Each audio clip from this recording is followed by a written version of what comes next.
Hi, this is Phil, and I'm here to tell you all about the Capes and Lunatics Patreon. Get early access to all of our interviews, including the monthly Chichester chats with writer and comic book legend D.G. Chichester, new episodes of classic Capes and Lunatics shows, including The Quantum Zone, This, That, or the Third, and many, many more specials, all completely uncensored. Access starts for $3 a month, full video when you pledge $5 a month. Check out the link in our show notes or go to patreon.com/capesandlunatics. Hope to see you there. Your mission, should you choose to accept it. Join Phil and Lilith as they rank the Mission Impossible movies. Go download this episode. Go watch it on YouTube. Listen to it on the podcast. This episode will support the Patreon and send us some money on Cash App. And this episode will self-destruct your mind. That's right, kids. Welcome back to another episode of the Salty and Petty Podcast. She's a little bit salty. And he's a whole lot of petty. And together we make the Salty and Petty Podcast. Hey, hey, ho, ho. Hey-o. That's right. And if you couldn't tell from my ham-fisted intro, yes, we're going to rank the first 6 Mission Impossible movies before 7 and 8 come out. Dead Reckoning Part 1 and 2. Phil, the ham-fisted intro? Get out of town. Shut the front door. If that's not what you show up for, I don't even know what you're doing. They're the best. They're the best Philly podcast. Why, thank you. Thank you, low blunt honesty hellfire. You know, sometimes I wish I was Cajun so the raging would make more sense, but... Raging alcoholic works. Doesn't have that ring to it. True. We'll see what we can do.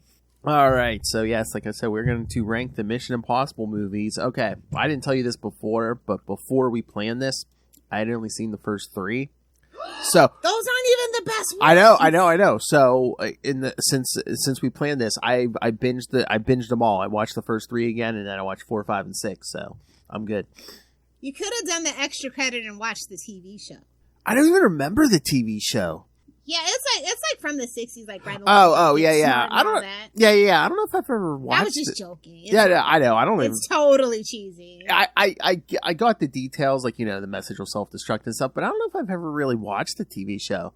I've seen the pilot and the last episode, and one middle episode. It's not great. Yeah, like the for the time, I think it was pretty good, but yeah. For a modern audience, it's like trying to make Charlie's Angels happen. It's like, babes, that was a 70s thing. I know we let it slide in the 90s, but that 2000s reboot we did, like just a couple years ago, yeah, babes, in that TV show, it ain't gonna work. The TV show? Sleeping Dogs Lie. It was the 70s, big hair and bell bottoms. And no booty and no boobs. That's what sold. Belly buttons. Twiggy reigns supreme. Belly buttons, kids. Belly buttons. Yeah, belly button. Hip dips, yeah. But no, I mean, I was thinking about this the other day. I mean, Tom Cruise has been doing this shit for how many... I mean, 1996, that first movie came out. I remember. It was like right before I graduated. Yes. It was weeks before I graduated high school. That's how long ago. Yes. Wow. I mean, think about this, kids. 1996, like an almost 10-year-old Lilith Hellfire was probably watching this. Oh yeah. I love that. Oh, yeah. This was like one of the first ones. Like a lot of people were like really excited. It's like Tom Cruise, and it had like a LL Cool J with all like masks and stuff. Like it was a lot of hype around this movie. I remember it was literally the Flash movie of its time. Like you could not escape these. Oh yeah, no, yeah. Packed theater. I think it was it was super packed actually. I'm trying to remember. Was that the one? I think. Did they advertise that on the back of comic book somewhere? Was that Mission Impossible? There was some action movie, I swear they were even advertising the hell out of on the back of comics. It might have been Mission Impossible.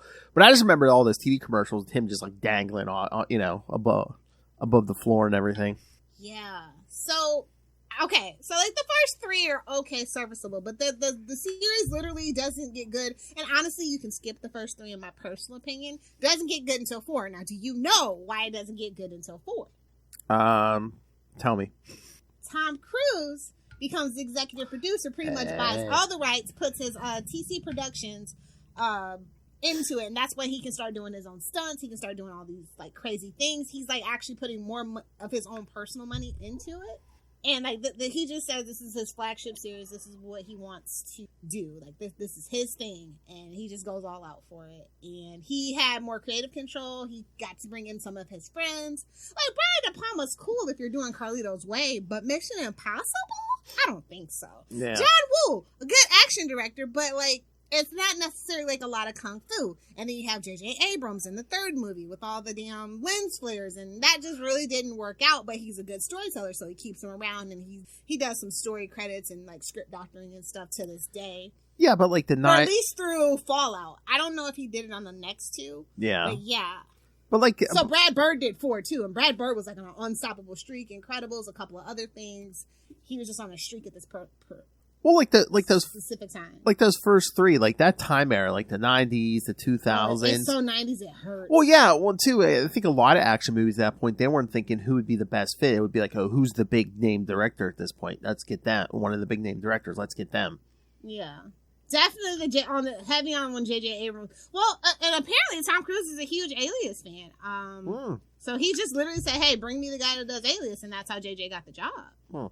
Which, makes sense. It's action, but like that's on a TV scale budget. And I don't think personally his style has ever translated that well from TV to movies. Like, I love a good Cloverfield. I do.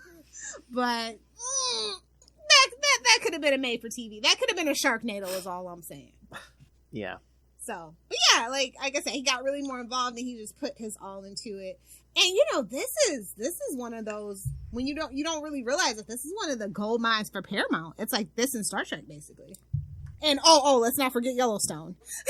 Oh yeah, let's not forget Yellowstone. I mean, I was looking up the credits for this. For those first 6, the budget for all 6 was $828 million.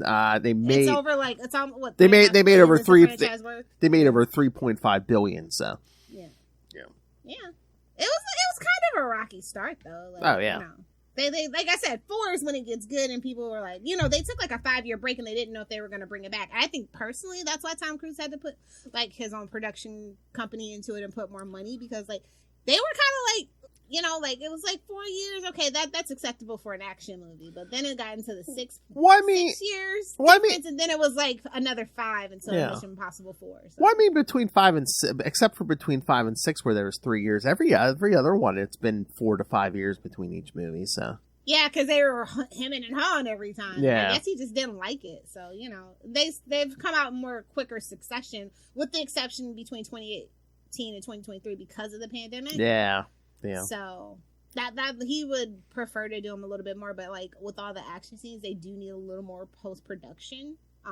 But like they're actually like filming them pretty close together. Well, it's pretty amazing, honestly, because yeah. I don't know if you know this, Tom Cruise is pretty old, bro, but he takes really good care of himself. Well, like I said, he's just been doing Mission Impossible for the last 30 years. He did that Jack Reacher show or whatever. Mm-hmm.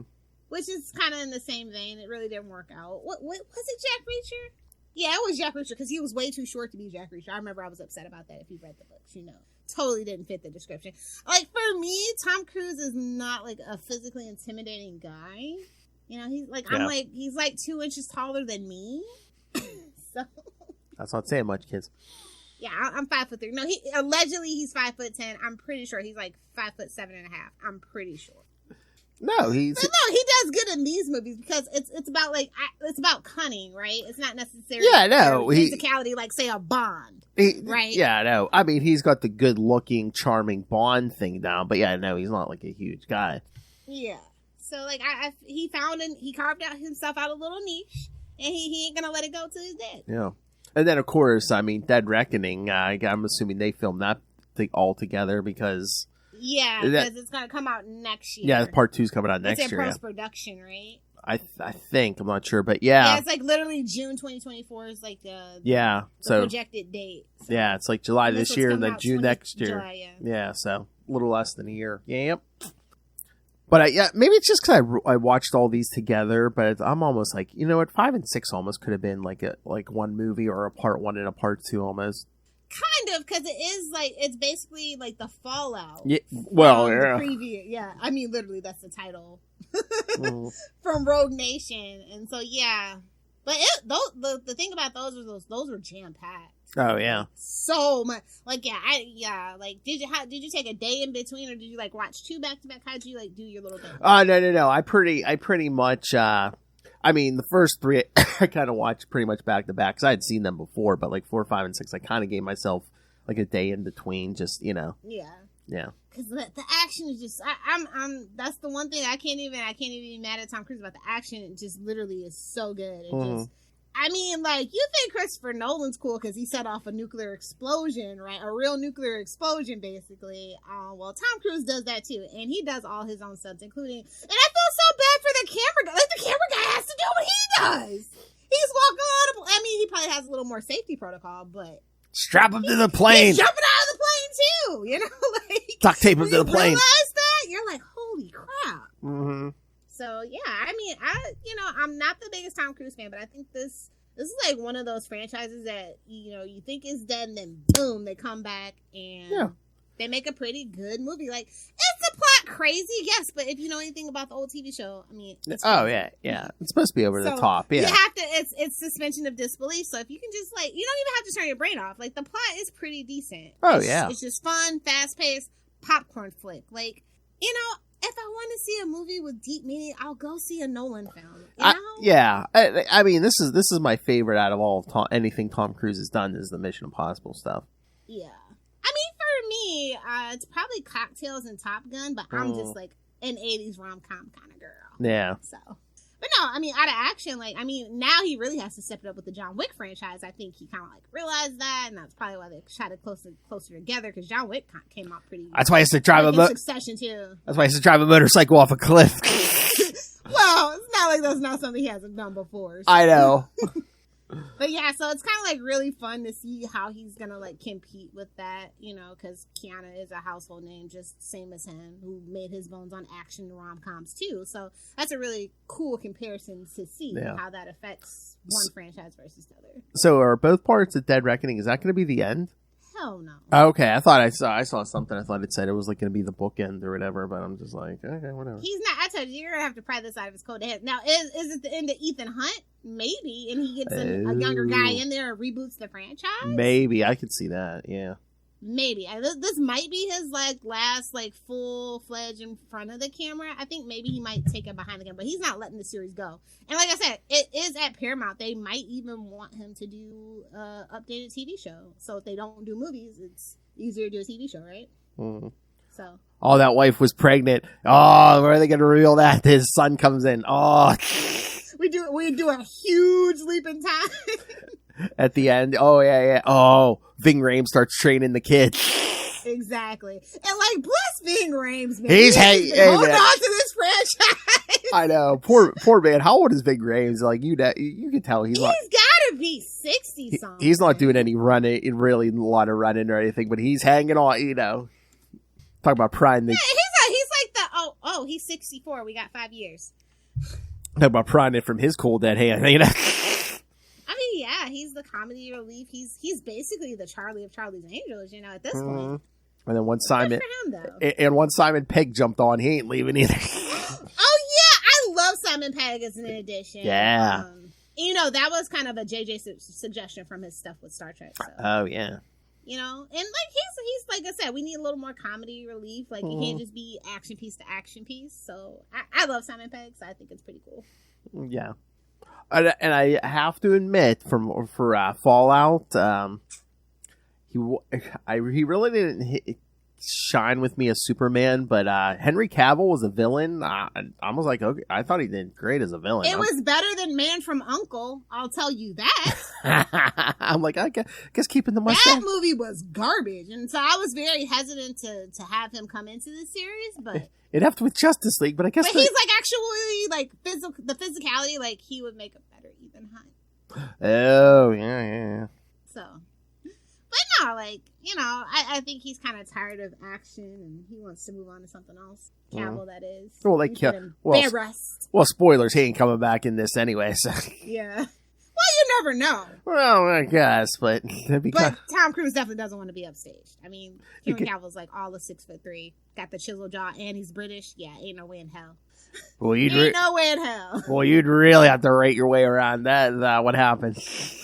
Bro, come on. From 1 to 2, they really rode around a lot. I'm just saying. True. This franchise is like almost like Fast and Furious. Like, oh, cars in space. Well, that's what we joked about it. We didn't want you to do it. Well, that's what I was going to ask you. Is this going to be another Fast and Furious where we get at least 10 of them? I don't know. Like I said, I don't know. Like this might, like I said, might be his last actual film as Ethan Hunt, and he goes on behind the scene. I know he's wanting to do more directing and stuff like that. He's getting pretty old, and he really does like to spend time with his kids. Mm-hmm. So I could see that this being like the last movie, and then they reboot it or do a TV show or something like that, just to keep the franchise alive and money rolling in his coffers. Mm-hmm. You know, we gotta pay Xenu here, so. Oh my. You know. Yeah, I know. And that's pretty much, I mean, he has done a few other things, but this has been his thing. So, I mean, I really don't see him doing a new property anytime soon. Unless Marvel actually backed up the money truck. I don't think they would really want to work with him because he's difficult. He's set in his own ways. Like I said, he literally got his own production crew to do things his way and have more control. And Disney is not going to have that. No. If you're a Kevin Feige and you are a team player, or like a Jon Favreau, or you're not. If you follow orders, they might let him direct, but yeah. So. Wild card, for sure. What? He's a wild card. Oh, yeah. Sure. So, yes. Oh, speaking of Marvel, we got Jeremy Renner for like 2 movies. When they kicked him out of the Bourne franchise, he's like, here, come have safe haven in this action franchise. Matt Damon was like, give me my role back. You're ruining the box office on this one. Sorry, Renner. I love you, babes, but it, you know. Yeah. It's feeling better, right? I think so. Yeah. I think he's up and around. I think. Yeah. Okay. Now you know what they need to do for Renner. Dear Ben Affleck, make a town 2. Give Jeremy Renner something to do, please. No, that's like the best movie Ben Affleck ever did. Are they still making it? What is that? Mayor of Kingstown or whatever? Ooh, another Paramount. Ooh, I'm starting to see a trend here. That's on Paramount Plus, right? I think so, yeah. Yeah, it's like that, yeah. I keep meaning to watch it. I haven't watched it either. I scroll past it every time. I haven't watched it. I've seen previews and stuff for it. I keep meaning I'd rather watch Bar Rescue. Every single time I'm like, not watching that. I was at least going to give the first episode a try, but I haven't yet. I've been meaning to. I'm down to like the bottom of the binge list here, so it's summertime. I might give it a chance. Speaking of, or I might just rewatch, Rabbit Hole with Kiefer Sutherland. Hey, Paramount! We got a new episode of Strange New Worlds today. We sure did. And I can't wait to. I can't wait for 8 more weeks. Oh no, 7 more weeks when we talk about the season finale. Yes. Stay tuned, kids. If you are a Trekkie. Or Trekker, whatever you want to be called, I don't care. Boy, all this Paramount talk, they should really sponsor us, you know? Yeah! Or even better, they can, even though I pay for ad-free, I still see ads for Paramount shows. That still counts as ads! At the beginning? Stop it! At the beginning of something, yeah. Yeah. Just stop it! I know, I pay for no commercials too. I see those at the beginning of and you can't even skip it or nothing. You really can't. Mm-mm. So they're going to have to get to work on that one. That's the only thing that I asked. You don't even have to sponsor me. Just fix that. Exactly. Oh, but I don't know if you know, but at the end of were they planning just to do a trilogy of those first 3 movies? Because I don't know, it seems kind of weird. Yeah. It's almost like he's going off to live happily ever after with that wife at the end of 3, and then when they do 4, they kind of have to. That's kind of like an allusion to Bond too, one of those books or whatever. I mean, I'm not D.G. Chichester, so I'm not like a James Bond expert. Go listen to Chichester Chats. That's what we still got to do for Patreon. We got to do a James Bond episode with Chichester. Yeah, so I think some of that is some allusion to that, but I think initially trilogies were the thing. Was gonna be a trilogy, but the second one didn't do so good, so they didn't do it. And so, like I said, you see this huge break, and so they're debating and they're waffling, and they're like, I don't know. And Tom Cruise is like, screw it, I'll just put my money behind it, and screw you guys. I'm taking my ball and going home. And it's been history ever since. I know they kind of probably regret pissing him off to the point. Who was that first production company? Oh, no. It was mostly Wagner, though. Cruise had his original on it. Yeah. That's normal, but Yeah, Paula Wagner for the first 3, yeah. Yeah. And then Skydance is okay. I think that's more for international distribution, if I'm not mistaken. So, yeah. But no, I think it was supposed to be a trilogy. He wanted to do more. The studio was like, no. So he was like, okay. So were you saying, guys, less money for me to have to catch you in on? So you thought the second one didn't do that well? Yeah. I think it didn't. I don't know the box office on it, but I remember people saying, okay, now this is just a stretch. Let me look. Oh, it made more than the first one and the third one domestically. Oh, then maybe it's the third one where they were just like. Well, domestically, it's saying the first one was like 181 million. The second one was 215 million. Then the second one was in the fives. I think. Yeah, and then the third one was 134 million. So. Yeah, it must have been the third one. Yeah, and I think they, like I said, the way that they wrapped it up, I think they were thinking that it was going to be a trilogy. And then I think Tom Cruise started getting denied roles in Hollywood. And so he's like, let me go back to this. That's what it seems like, just if you know the history of his career and the trajectory and everything.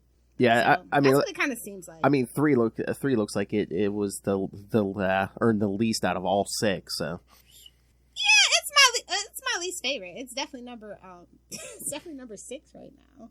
Oh my! No, it really is. That 2 is so weird because it's like, you know, he's supposed to go and recruit this woman thief.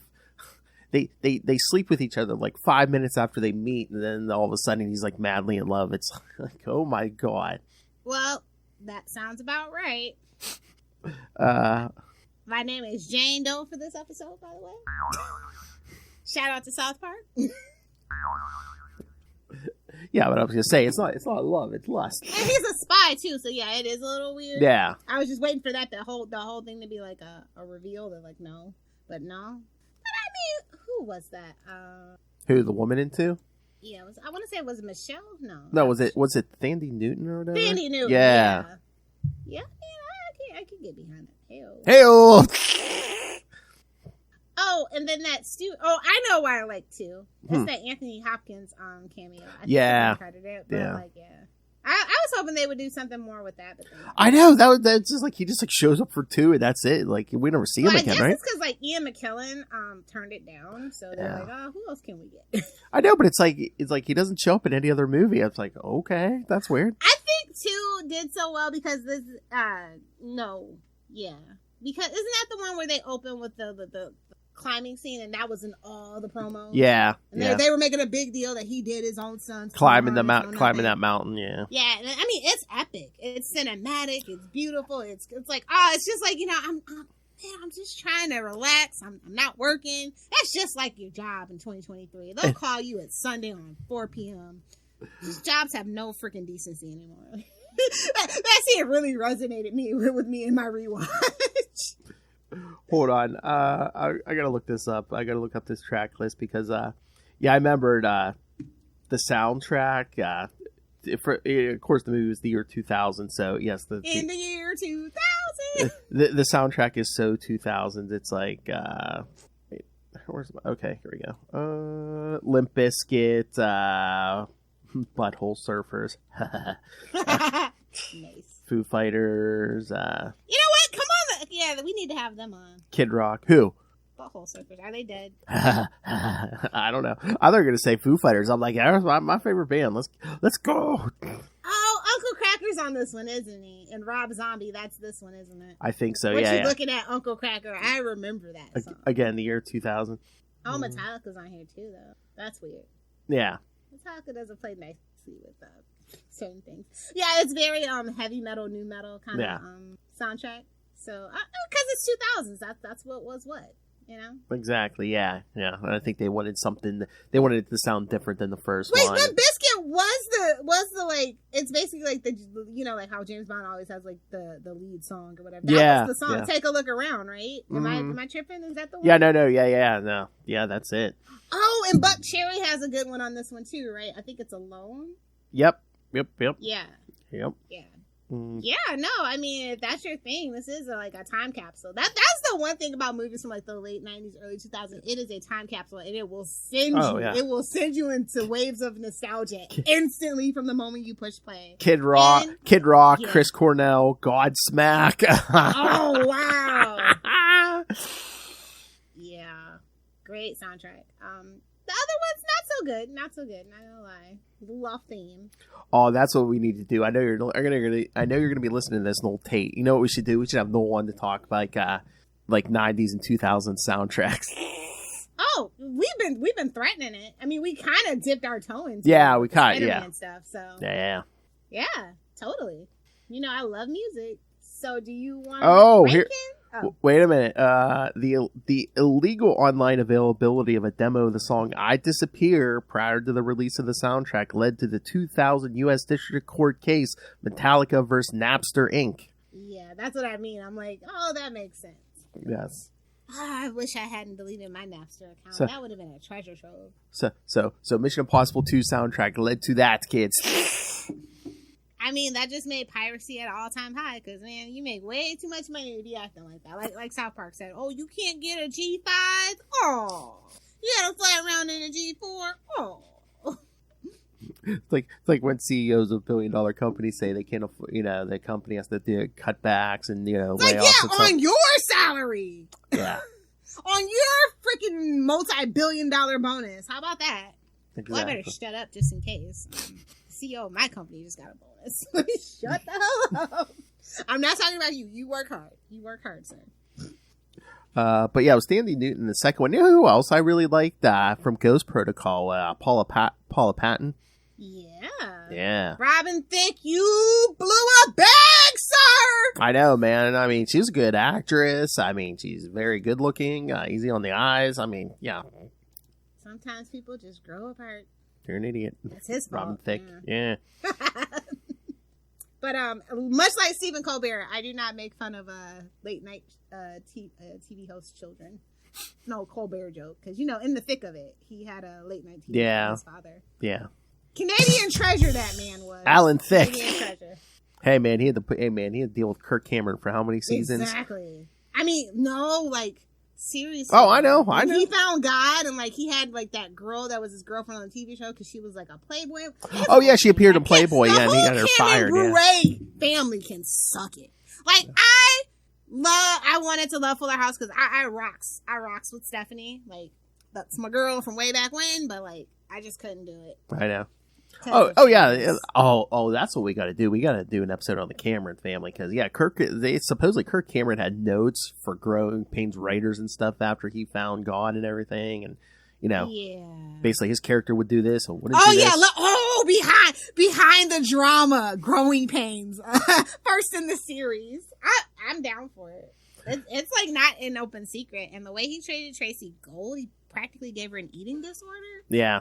Yeah, I have a lot to say about Growing Pains. Is my jam. Okay, that's one of my special interests. That, Family Ties. What else was on reruns? Oh, and Alf.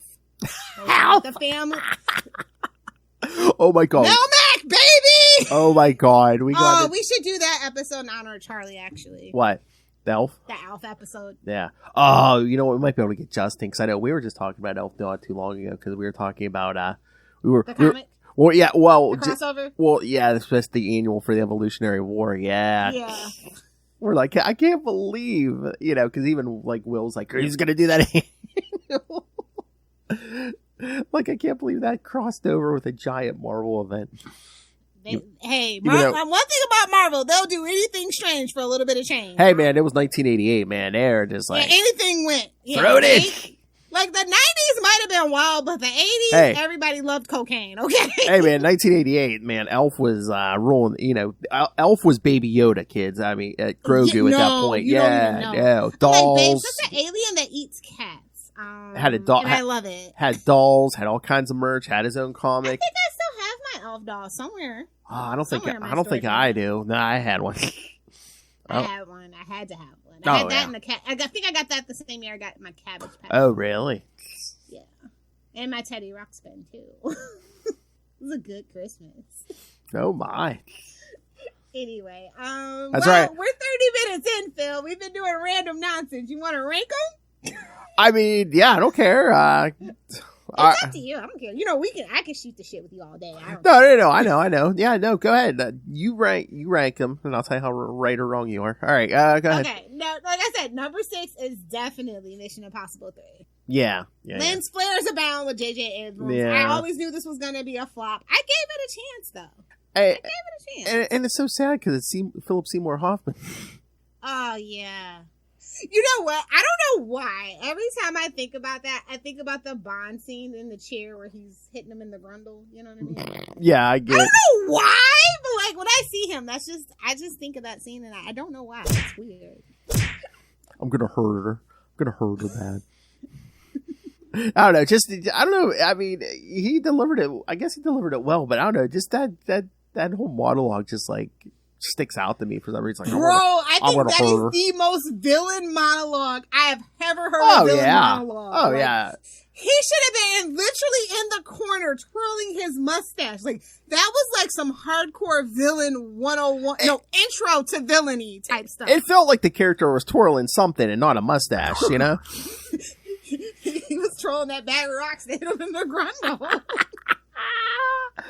Oh, but again, you know, the minute, you know, this lifelong spy in 3 all of a sudden wants to settle down with a wife, and it's just like, you know what's going to happen. You knew from first 5 minutes what was going to happen.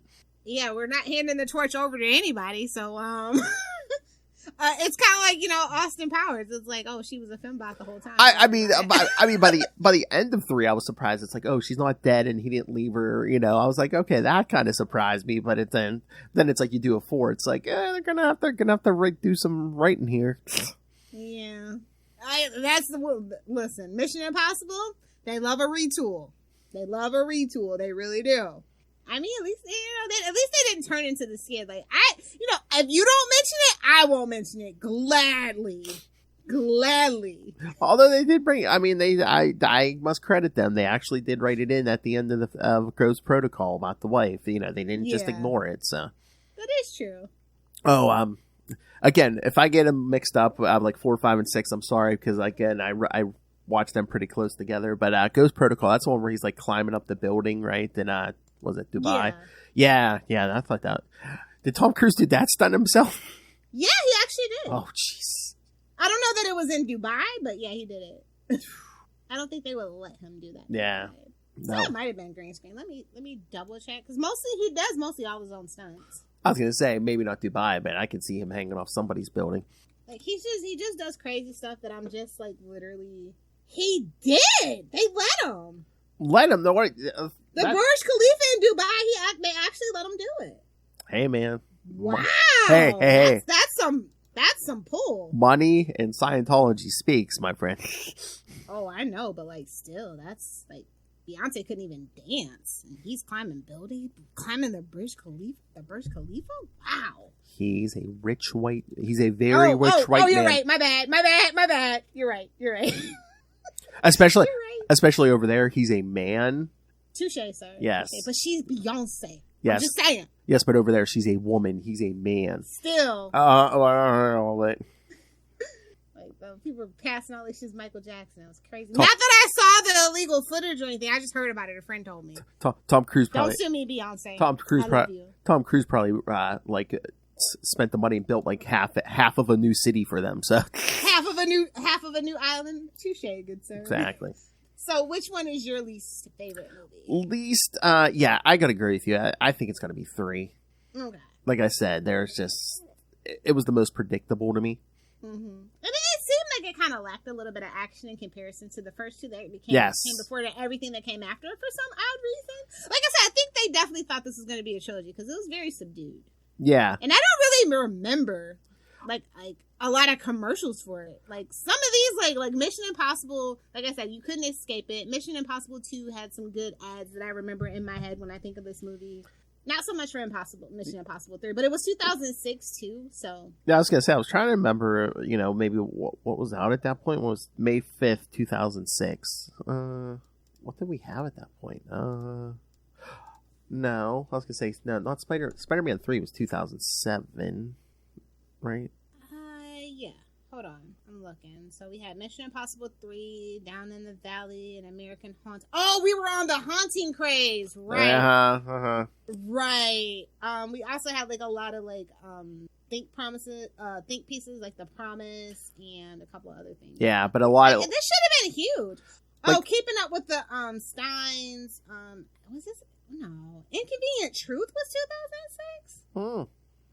See No Evil, Little Man. So it's like a lot of comedies and horror. Yeah, you know what? The Da Vinci Code. That's what it was. The Da Vinci Code and X-Men 3. I think that's why it got pushed out. Those 2 movies right there. Now that I think about it. But also, Over the Hedge probably took a big chunk of the family money too. Yeah. But Da So, Vinci Code, if anyone can dethrone... Da Vinci Code in the last X-Men 3 absolutely blew that movie out of the water. But I was going to say Da Vinci Code, if anyone can dethrone Tom Cruise, it's Tom Hanks. Yeah. Although those movies aren't so good. But I remember people really... I mean, that book was a phenomenon. But I could not escape it. And there are people who... I think it was my freshman year of college. And there were people who will go just because it's Tom Hanks. Yeah, back in the good old days. Yeah, but yeah, no, I remember that. It's like early to mid 2000s. Like we got a bunch of it was like Saw, horror, yeah, all the Saw movies, and like what is that? Paranormal Activity, like really cheap, low budget stuff, and then like a lot of comedies, like Little Man with the Williams brothers and stuff. Oh my god, it was a really cheap couple of years. Oh like, my movies were bad. Oh my god, my oh my god, I have issues with the Blair Witch Project. Oh my god. All of them, or just the first one? I cannot watch the first. I love the Blair Witch Project. I can't watch it without getting a headache. All that. Oh, I understand, but I love the premise and the lore and the viral marketing behind the Blair Witch. Like I think like in middle school, I made everybody watch that movie at my slumber parties at least once. I love that movie. Like, it was really cool. Like, I had the VHS, and then I got the DVD, and then, like, Blair Witch 2 is a little weird, but it's meta. Like, you have to, like, appreciate it. But, like, no, like, the Blair Witch franchise is kind of really interesting. But if you can't get through the first one because of the shaky cam, and that was really kind of, like, its first, like, shaky cam on intentional, I get it. Lilith made all her friends watch that movie, then they ran in the bathroom and looked in the mirror, and she made them say Scary Mary 3 times. I mean, yeah, Ouija boards the whole thing. No, not from a. Oh my god! She was your average. Babes, my mom told me I was spawned, not born. Come on. She was your average suburban child until she got possessed by evil forces and became Lilith Hellfire. You know what? I wouldn't be surprised if I broke the salt circle once or twice on a Ouija board, and that's why I am the way I am. But I'm like Macadil, the demon, or like that episode in Angel. I don't want to be in here with this kid, man. At least think with some dark forces, we get better numbers. Come on. Exactly. Like, I'm not trying to, I don't want to sell my soul or anything. I mean, not like the person who wrote Home Alone. Oh! That's a dogma joke. It's a dogma joke. Y'all know I love Home Alone. Y'all know I love a John Hughes movie, even though he didn't direct it. It's still a John Hughes movie. Let's see. What is the next worst movie? I probably am gonna. It's probably gonna be a hot take for some people, but I'm gonna go with Ghost Protocol. Ooh, okay. And no shade to Brad Bird. I think it's shot phenomenally, but like the plot is everywhere, every which way, but making sense. Ew. And then like the Syndicate was too much, and like they had us on tenterhooks about the whole Luther thing. Yeah. And then Brant's confession, like, I don't know. Like, it all falls apart at the end for me. Like, the beginning, I'm like, hell yeah, let's do this. And then the more you think about it, you're like, I don't think so. Okay, Russian launch control, then this, then that, then this, then that. It's just too much. And then, like, the blackmail for the codes to get authenticated, and then, like, the fake meeting. Like, 2 of them? Like, it's too much. It's too much. Too much and not enough at the same time. I don't know. But, like, and I want to love it because it's Michael Giacchino, iconic on the score, right? Yeah. Lost and all those things. JJ did do some good by bringing him as well. Yeah. That score is amazing. Cinematography beautiful, but it's just really ruined by the plot. And it's like such an old concept. It's like, oh, nuclear war between U.S. and Russia, get out of town. Like, I'm not a 90s kid. Like, I didn't watch the wall get torn down. Like, babes, it's the 2000s. We need something new and fresh. At least say it's China or North Korea. Or just do like the Australia for all I care. Or just wait, they don't have nuclear power. It's fine. Okay. We're safe from the shot bears launching an attack. We can talk shit. What the F? Or just do like the sequel to Top Gun and just like don't even name the country.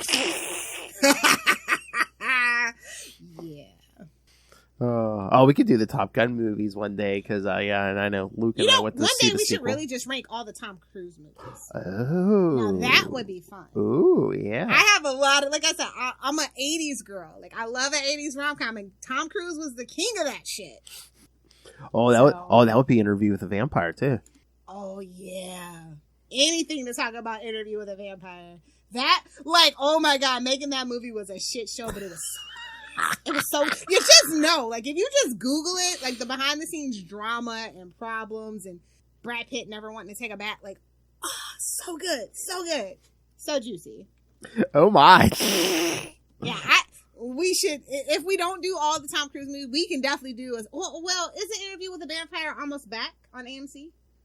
I don't know. Did they ever announce a return date? I feel like I saw that banner on my Amazon Fire TV. I know they'll do commercials for like, oh, you can stream all the available episodes. I thought it said season 2 premiering soon or something like that. Yeah, maybe soon, but I don't know if they actually did gave an actual date. Because they fired that one girl, so now it's the new girl, and I'm just curious. Wait, what? They fired that one girl from last season. Oh, okay.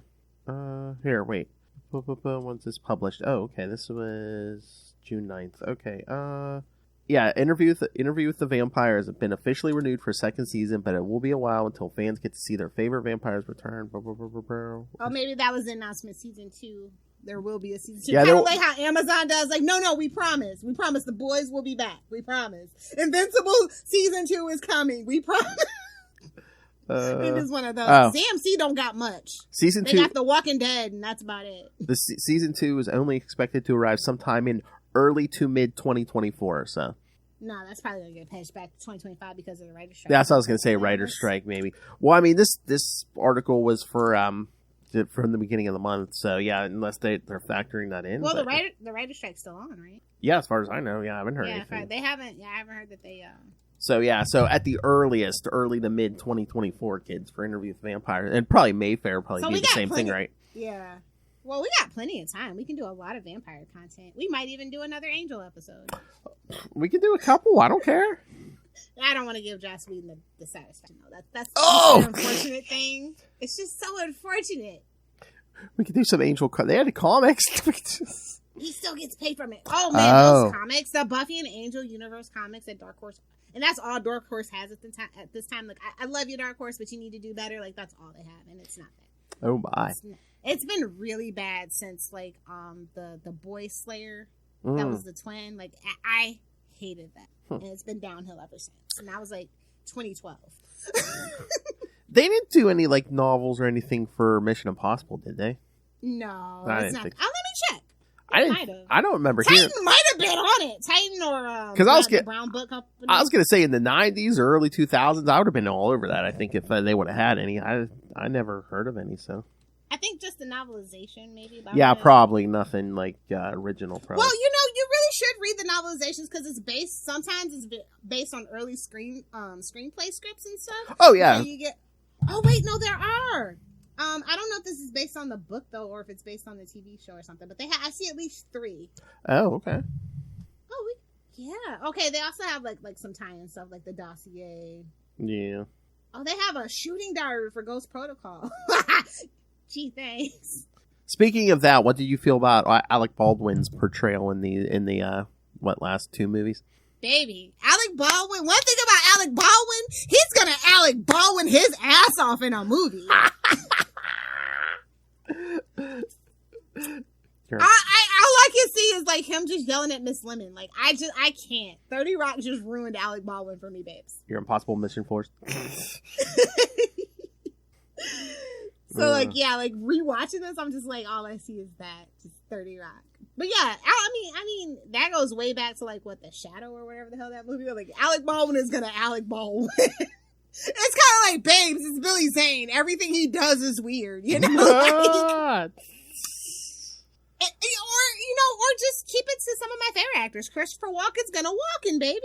Like you hire him for that, and that's it. That's all I have to say about it. Good, bad, or ugly, Alec Baldwin is gonna be Alec Baldwin. Boy, I never really understood the like Baldwin supremacy like of Hollywood. I'm like, you're not the Waynes. You're not even the Osmonds. Is there just always a fascination when it's like a bunch of siblings and they're all famous or whatever?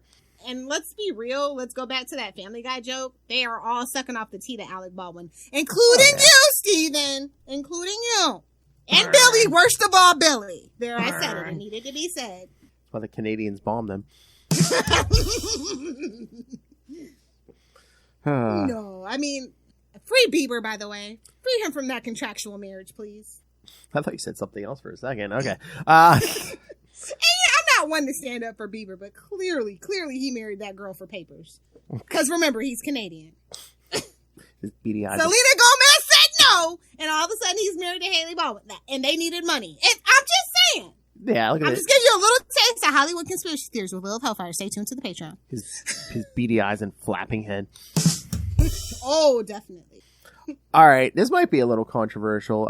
Okay, so your number 5? Yeah, my number 5. I think I got to go with what is it? Rogue Nation. Spicy. I was kind of bored, like in the middle. I don't know what it is. For some reason, I got kind of bored in the middle of it. I mean, the beginning, I was like, okay, let's see what's going on. Then I kind of get bored, and then towards the end, it kind of picks up my attention again. But there's a big chunk in the middle where I'm just like, oh, we're here. I'm like, well, I don't know why, but I'm just sitting there feeling bored, and I don't know why. Interesting. And I'm like, yeah, I'm like, even I think, I mean. 3's the worst, but I'm like, I don't know. I'm like, for a lot of 3 kind of kept my attention more than this. I'm like, I don't know. Ooh. So yeah, I don't know what it is. Cause that's the weird thing. Cause like I said, Rogue Nation and Fallout, I feel are almost like the same movie, but then it's like Fallout, I enjoyed way more. So okay, all right, that's fair enough. So I think my number 4's pick might be a little spicy for people. It's Mission Impossible 2. Ooh. Like, yeah, it's at the bottom half, definitely for sure for me. Mm-hmm. I don't know. Like, I think it's like I was just over the John Woo. Like, basically, his movies at this time in the 2000s were like kind of copy paste print. And you know, I think also it has a lot to do with I can if you're a Star Trek fan, you know who Brandon Braga is, and he did the story, and it just is a very, very Brandon Braga story. And before you go any further, that's my pick too. Is Mission Impossible 2. Okay. I mean, doesn't it seem like, I don't know, it's the year 2000, but it's like, it seemed like they were trying to be a little too hip and trendy with it. Yes, that's what I mean. Yeah. Brandon Braga, the guy that, you know, as much as I love 7 and 9. It's like, this isn't the first movie. We got sunglasses. Instead of giving Janeway's boobs some screen time, we just went and got a rando. As much as I love Jerry Ryan, I'm just saying, one of his decisions. Oh, my. Oh, my. And not giving, not poor Harry Kim being an ensign forever. Like, his choice. So, I have a lot of, like, beef with Brandon Braga. So. Yeah. But thank God they kicked him out of the movie franchise. I mean, for Star Trek. Yeah. I mean, 2, it just seemed all like, oh, this isn't the first movie. We're cool. We got long hair. We got sunglasses. We got this. We got that. It was a Ray-Ban product placement. I think I don't know, maybe I'm making this up, but I feel like Tom Cruise has literally a lifetime, barring bad behavior, like sponsorship with Ray-Ban or something. I think he almost always wears Ray-Bans. Even when he's out in public, if you've ever seen him in Clearwater, my Floridians, you know what I'm talking about. Probably has more money than, that's what gets me. He probably has more money than God. I mean, he probably gets free sunglasses for life. Yeah. So, like, I think that was product placement and things like that. But like I said, yeah, it's the 2000s. Everybody's trying to be cool with the youth. I mean, you have to think about, like, what just came before it. Hey, Ray-Ban, if you give me a lifetime sunglasses, I'll wear them every episode. Now, you gotta remember, this is post-Fight Club, where everybody is trying to be relatable and just your average Joe kind of thing. And, you have to think in that mind frame, too. Like, that really took a hold in the public zeitgeist for a while. I mean, I still know dweebs that quote it, but they missed the point because you are not the special snowflake. He was talking to you. Well, that's like the same crowd that thinks Star Trek is suddenly all woke. I'm like, babes, we had a woman captain and a black captain like decades ago. What are you on? Mm-hmm. What are you on? Do you not know Gene Roddenberry's mission statement? We had an interracial kiss in the 60s, kids, okay? I mean, holy shit, they got pulled from stations. Yeah. I mean, be so serious. Again, like I said about Wonder Woman fans and Star Trek fans, if you're a little bit of a bigot or a racist, I don't think you're understanding the material. Exactly. So, yeah. Okay, so that was your number 4 pick. So I'll go to my number 3 pick. I like Rogue Nation more than I like number 2, and that's just it. Like, it could be a toss-up. Ask me tomorrow, they might flip, to be quite honest. I feel you. It is a little boring, but I feel like, I don't know, I feel like the story flowed better. Like, I feel like the pacing was better. The plot was a little more coherent, so it just edges out. Trying to think. Number 3. You know what? Yeah, I gotta give Ghost Protocol number 3. I mean, it's a good movie, but I think I enjoy my first 2 picks better. So I mean, Ghost Protocol again, good top 3, but okay, fair enough.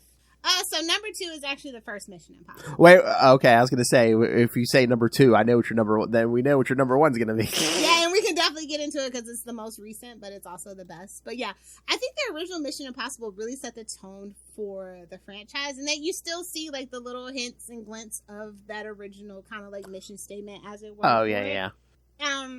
Okay, wait. Like more modern. Wait, let's get it. Okay, so the original was your number 2, and then Fallout is your top pick. Number 1. Okay, I agree with that. Same for you? I agree with both of those. Yeah. Perfect. I think Mission, it doesn't hold up, but it's still a fun. Oh, the original? It's Brian De Palma, kind of out of his depths, but having fun. He's having fun on Tom Cruise's dime, and I'm living for it, right? It's just so different from the rest of his stuff that I prefer. Yeah. But like, it's still fun. It's still a well directed movie. Oh yeah, and if you look it gives me Carrie vibes in like some instances. Like, it's just really weird. And if you look at it through the 1996 lens, I mean, you gotta think Scream, a couple of those movies, yeah. Oh, I saw it in the theater. I mean, it would, yeah. It would have been perfect. They should remaster it and release it on IMAX. Oh yeah, it was great in the theater. Yeah. This is definitely like one of those movies. If you haven't seen it in the theater, you are kind of missing out. Maybe, or at least have Dolby 7.1. Maybe like have a home theater for sure. You know, Tom Cruise. That's what you should do in the 3 years from now, for the anniversary. Oh, I feel like they might. I forget how it was shot, so it might not be able to be remastered to IMAX. But I mean, 1996, they should have been able to. They might have shot it in 35. Even if you can't doesn't say. Even if you can't do IMAX, just re-release it to theaters. Well, I think they're definitely going to do that. That's kind of been the trend lately. Anytime there's a 25th or a 30th anniversary, they are definitely trying to recash in. Yeah. And I'll definitely go see it for sure. Mm-hmm. It is a solid popcorn flick. Like, I mean, I would take that over another Marvel movie. I'm sorry to be that person, but I just, you know what I'm at the burnout point right now with superhero movies, just in general. Like, I am not very interested about, the Gunniverse or anything at this point. I want something. That's why John Wick is doing so well, in my personal opinion. You know what you do? Okay, so Dead Reckoning Part 2 comes out 2024. 2026, you put Mission Impossible 2020, back in the theaters in 2026 to coincide when they put out the set of every mission, all, the 8 Mission Impossible movies. Genius. And they're going to do it.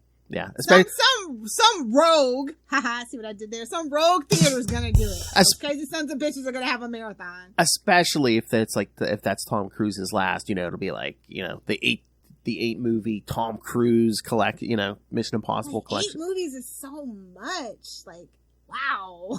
Like, literally, 30 years. Or hell, unless they do Marvel. Unless they do Marvel and do a marathon of all 8 movies in some theaters. Yeah, I think some theaters are going to be crazy enough to do it. And I think some fans are going to be crazy enough to do it. Now, this has a solid fandom. If you look online and, the boards and stuff, it has a solid fandom. But not a lot of merch. And I think that's why, I always am, down to go see this movie, but, I never think about it unless a new movie is out. Yeah. It's kind of one of those franchises. Whereas, Fast and Furious, I'm always, rewatching it or... doing DVD commentary or something. Mm-hmm. Yeah. Don't judge me. It's family. I'm trying to remember. Was it 2? I had one of these on DVD or Blu-ray. I can't. The commentaries are fantastic. Yeah, I was gonna say. I was trying to remember if they had commentaries. Do they all have commentaries or just? I don't think all of them do. I think the early ones, maybe. Onward. I think 3 from 3 onward. They have. If you get the Blu-ray, they definitely have commentary. They kind of have. Not in recent years, but in the last decade, the DVD is basically the VHS, and if you want the good shit, you gotta get a Blu-ray. I kind of just hate Blu-rays, though. I don't know why. Why? I thought you were all in the Blu-rays again. I mean, I gotta have the set so it looks good on the shelf, but that's about it. If it's not, part of a collection, say, Ghostbusters, or Supernatural, or Smallville, or the Arrowverse, or those, collections of, the Brat Pack that they have at, Walmart, where it's the new, stuff on the front. Remember, you need just not into it. Remember, the physical media. Don't let them control your content, kids. Get that physical media. Babes, my Plex is gonna burst, okay? I have so much on my NAS, it's ridiculous.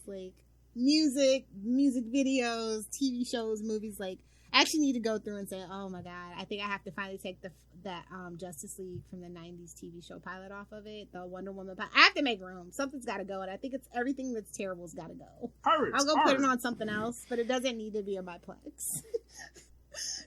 That's what I've just... Oh, except for, I think the Aquaman Mercy Reef, it can stay, because that's actually pretty good. Really pissed it never got picked up. Anywho, yeah. So, number one, Fallout, by far, has been the best Mission Impossible movie. I mean, it's the 6th movie in the franchise, and it's the best one. That's ridiculous. Exactly. That it actually I feel like this is reinvigoration for the franchise. Like, and I actually didn't see that many ads for it.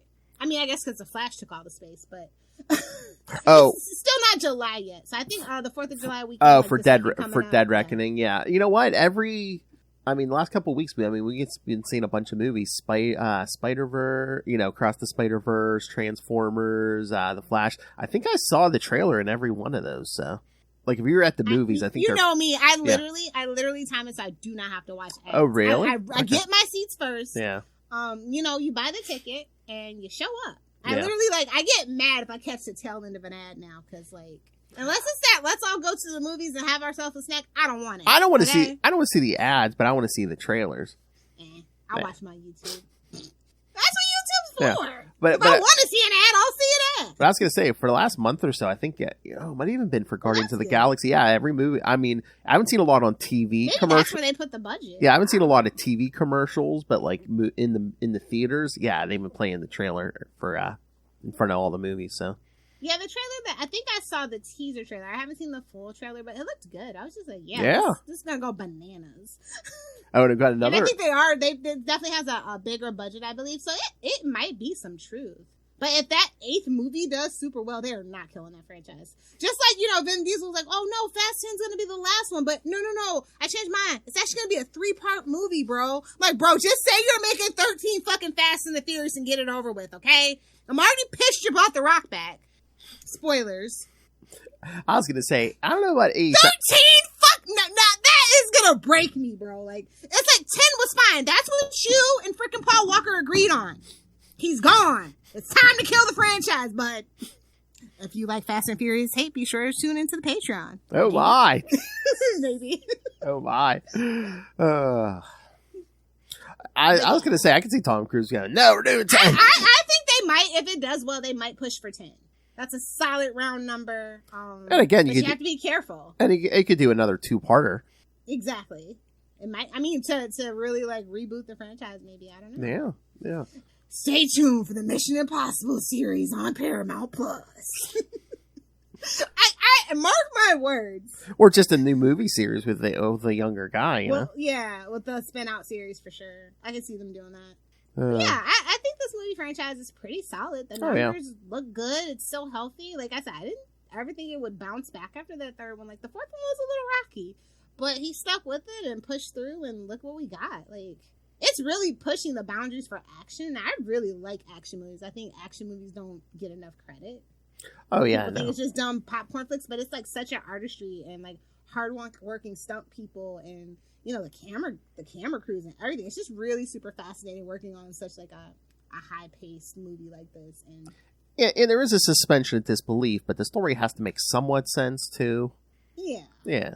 It's spycraft, at its worst, but it's still spycraft. And people, like I said, James Bond has been around twice this long. In movie form anyway. So. And the rubber mask, just every movie now, I'm like, is that really... I love it! Is this really him? Is that really him? It's the bingo card moment. I love it. It's ridiculous, but you gotta love it, because that's the ridiculous part of the franchise, but you love it. You want to see, who's gonna be the special cameo where they rip the mask off, everybody's placing their bets, who's it gonna be? You're looking at the cast list, wait a minute. That doesn't seem right. The LL Cool J one is still the best one. I'm sorry. It's my favorite. Because that is the most ridiculous, right? Yeah. Oh, what was that? What was the one, which movie was that? Was that Rogue Nation or what? Was it Wolf Blitzer? Yeah. It's I knew it. The walls just come away. He's like, what? Simon Pegg, how'd I do? Yeah, they don't take themselves that seriously. seriously, right? They're just here to give you a good, fun movie, and I love that they don't take themselves so seriously, right? Yeah.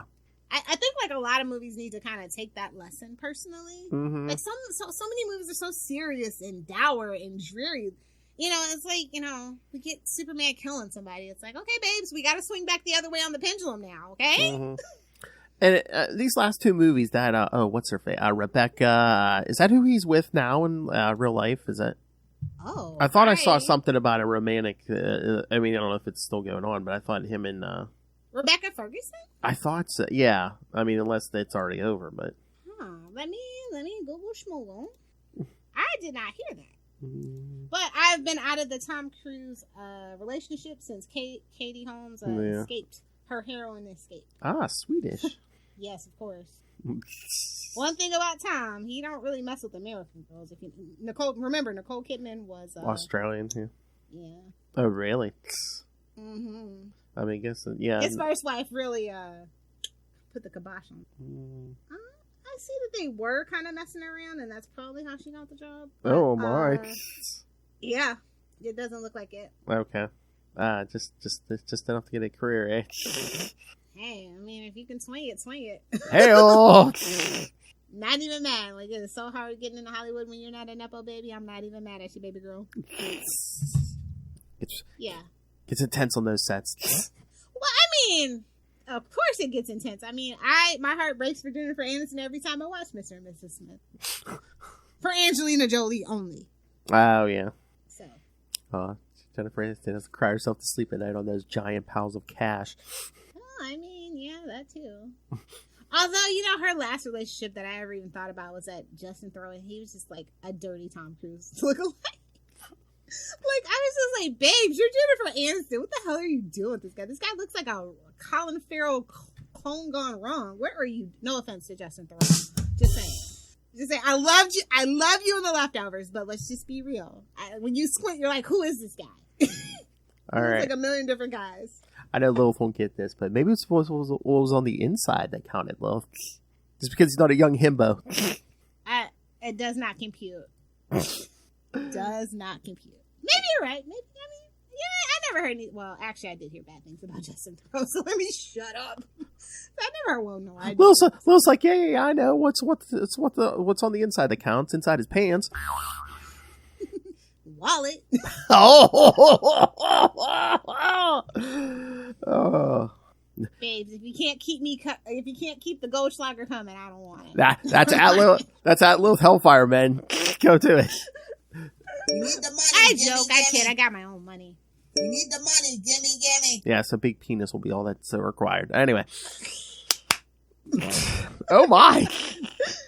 Yeah, I can't wait to see what they're gonna do with these next two movies. It's interesting that it's a 2-parter for sure. I know. I wonder if they're gonna do the beat to be concluded, or do they just do that for threequels? I don't know. Because, you know, The Matrix famously did that. Now Into the Spider-Verse has done it. I think another movie did it as well. I know Back to the Future did it. Yeah. I just wonder how cool if they did that. I mean, to keep the trend. I mean, this is the first time I'm like, I wonder how they're going to cliffhanger this. Explosion. Gotta be. No, that's how you. He pulls the mask off, and it has been Ethan Hunt for the last 4 movies. And he's like laying in a coma in like Switzerland somewhere. He's getting the Norman Osborn treatment. Oh no, Lilith! No, he's been in a coma since the end of 2. He was never married. He was never. Oh no, they retcon everything. Oh, who the hell are you, bro? Could you imagine? I mean, this is not the CW, so I don't think they would do that. No. It would be wild if they did that. Like, you know, it's going to be some insane face mask revealed. I just feel like it hasn't been Ethan for at least the last 2 movies. Or they're all captured and stepping out of the shadows. Their captor. It's like Henry Cavill with a messed up face and stuff. You know.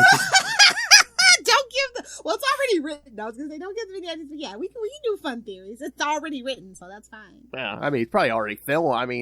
Yeah, no, it's in post-production. Yeah. Part 2 is in post-production. I was going to say, so we can fan wank until our heart's content. Comes out pretty soon here, so. I think that, I mean, I do kind of want some justice for Cavill. I feel like how The Rock and his wife played him was terrible. So I hope he finds a project that fits him and can tailor it, and, you know, he can stop being a fake nerd and be himself. Exactly. Tank top won't fool me, sir. Whoa! Oh, you're building a PC in a tank top. Yeah, I still see through you. Oh my god. Okay. You can remove one from human history. The Snickers ad or The Rock. What do you do? Snickers ad. Oh, her mortal nemesis. Yes. That was some atrocious bullshit, man. I mean, literally, I still get viscerally mad thinking about it. That is a piece of comic book history that I shall never forget till the day I die. I was gonna say I'll be old and senile and have Alzheimer's, but I'll remember that fucking ad. I was waiting to see what you were a piece of what? What were you about to say, Lilith? Anywho. All right. I hope somebody sends in their list for Mission Impossible. What do you think? Are we crazy? Are we right on the money? Are you excited to see the next two movies? What are your theories? Is it going to be Henry Cavill with a fucked up face? Yeah, come on, Noel Tate. Is it good? Have we not been following Ethan Hunt this whole time? It's going to be like some Vanilla Sky crossover. I forgot about that. Penelope Cruz just shows up. No, Minority Report. Hey, man. That is another really great Tom Cruise movie, and you can thank you Apple people can thank your aesthetic to that movie. True story. Wow. Just like we can thank flip phones to Star Trek.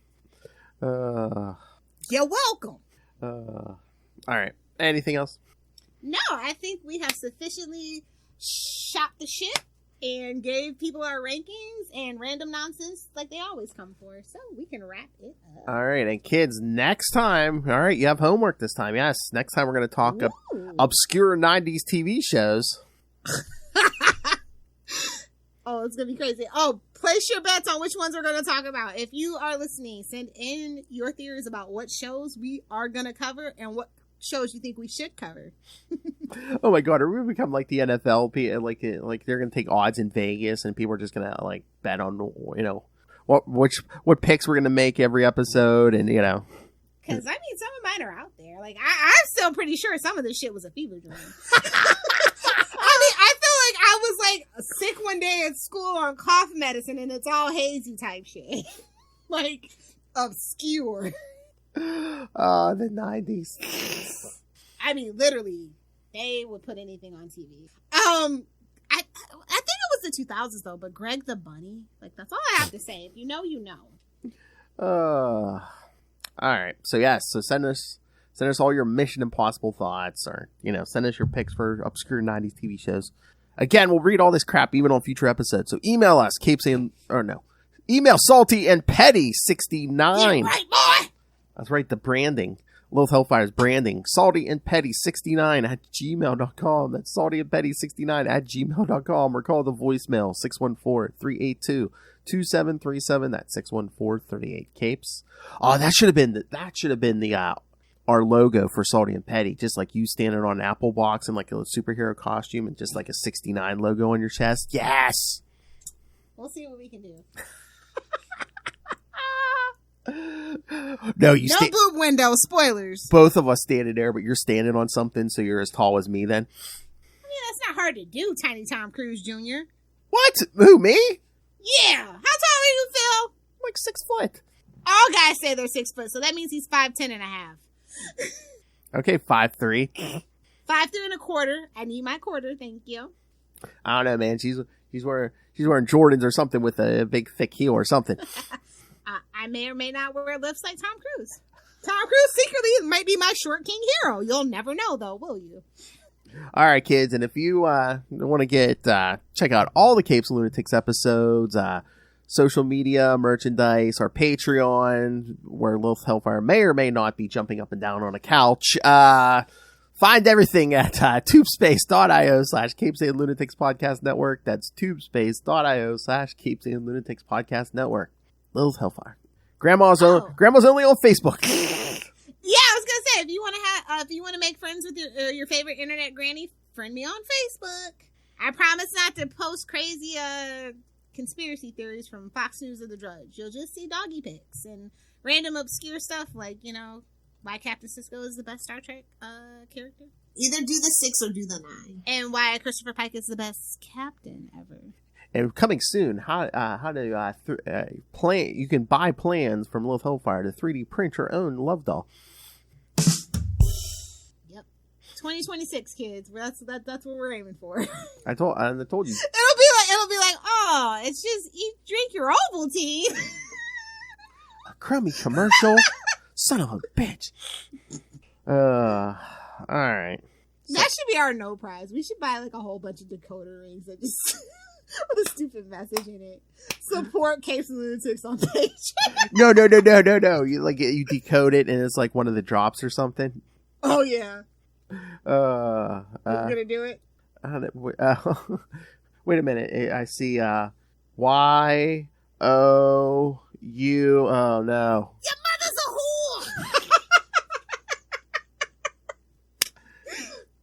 Oh my god, did you see Noel Tate, superfan Noel Tate posted one of his Facebook memories, was it yesterday? And it was like talking about, oh, look what Frank Miller put in a Batman comic. Of course it was from Dark Knight Returns. Hold on. We should all have a class action lawsuit against Frank Miller because we're all fucked up in that. Like, I choose to blame Frank Miller for that. Oh yeah, he put he's like, yeah, can you believe only Frank Miller could put balls nasty in a Batman comic. Little Hellfire is like, I base my life on that motto. Yeah, I think we should definitely have a class action lawsuit for sure. Let's get on that. Let's hit up the legal team for Capes and Lunatics. Wait a minute, I'm getting another message. Y-O-U. Our whole family can suck it. No, it's gonna be sussy. Like, why are there so many? Oh no. I got the Ray Dakota ring. Sausage. Ray's just like I-N-T. No. T-A. Into the Dark Knight.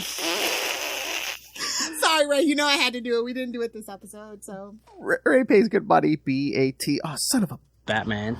My favorite character. Son of.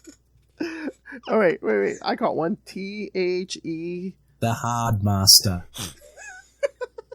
We should definitely have a no prize for the Capes and Lunatics podcast network overall. It's just Dakota rings our stupid job. We should do that. It's a lot of meat. Oh, yeah. All right. Let's get out of here. Everyone's ADHD's kicking in. Kicking in? Full swing, baby! Whoa! All right, kids. Time to go. Lilith has to take her medication. Her medication. Oh, I already done that. I'm ready for bed, bud. Oh, my. Oh, that's right. She did 2 shows today. Kids, for the first time in history, Lilith Hellfire did more podcasts than me today. I don't know how that worked, but it worked. Go check out Full Stream Ahead over on the other feed. Yes.